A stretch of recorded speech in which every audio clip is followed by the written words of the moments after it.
৫৪ বছরে দেশে ১২টি জাতীয় নির্বাচন হলেও ৯১, ৯৬, ২০০১ ও ২০০৮-এর নির্বাচন ছাড়া সব নির্বাচন নিয়ে কম বেশি বিতর্ক আছে।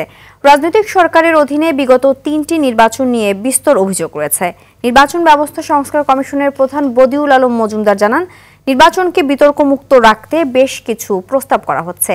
এর মধ্যে তত্ত্বাবধায়ক সরকারের অধীনে জাতীয় ও স্থানীয় নির্বাচন, স্বাধীন কমিশন গঠন ও কমিশন নিয়োগ আইন করা অন্যতম। আতিকা রহমানের রিপোর্ট। নগদের সর্বোচ্চ বার ১৬৭ টাকা রিচার্জে পাবেন ১ লাখ টাকা পুরস্কার। আরও আছে প্রতি সপ্তাহে পুরস্কার ও ক্যাশব্যাক। স্বাধীন দেশে ১৯৭৩ সালের ৭ মার্চ প্রথম সংসদ নির্বাচন অনুষ্ঠিত হয়। এ পর্যন্ত ১২টি সংসদ নির্বাচন হলেও বিতর্ক পিছু ছাড়েনি। তবে নির্দলীয় সরকারের অধীনে হওয়া ৪টি সংসদ নির্বাচন গ্রহণযোগ্যতা পায়।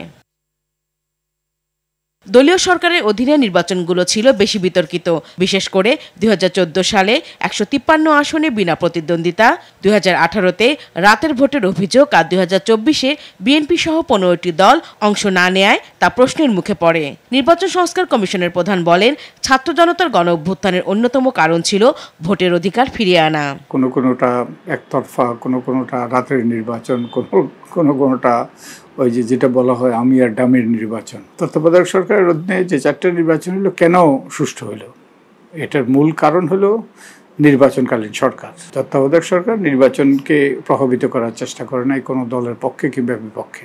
নির্বাচন সরকার যদি নিরপেক্ষ হয়, সুষ্ঠু নিরপেক্ষ নির্বাচনের পথ সুগম। নির্বাচনী ব্যবস্থায় বড় ধরনের সুপারিশ করতে যাচ্ছে কমিশন।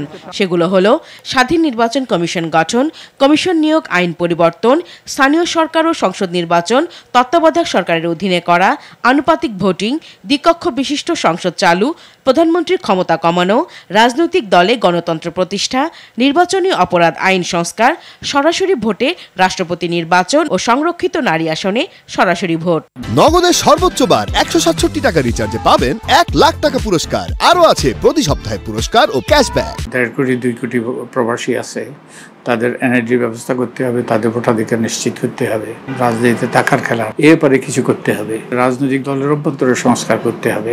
না ভোটের ব্যাপারে আমার মনে হয় একটা ঐক্যমত্য আছে। আমি আশা করবো যে আমরা যে প্রস্তাবগুলো দেব, সংশ্লিষ্ট ব্যক্তিরা যারা সরকারে আছে, যারা রাজনৈতিক দলের সাথে যুক্ত, তারা এগুলো গুরুত্বের সাথে বিবেচনা নিয়ে তারা কতগুলো প্রস্তাব বাস্তবায়ন করবে। এছাড়া স্থানীয় নির্বাচনে দলীয় প্রতীক বাদ দেয়া, প্রবাসীদের ভোট দেওয়ার বিধান চালু, ইভিএম বাতিল, সীমানা নির্ধারণ আইন পরিবর্তন ও স্বচ্ছ ভোটার তালিকার সুপারিশ করা হচ্ছে। সংস্কার কমিশন মনে করে, সংস্কার কাজ শেষে নির্বাচন হলে তা বেশি গ্রহণযোগ্য হবে। আতিকা রহমান, RTV, ঢাকা।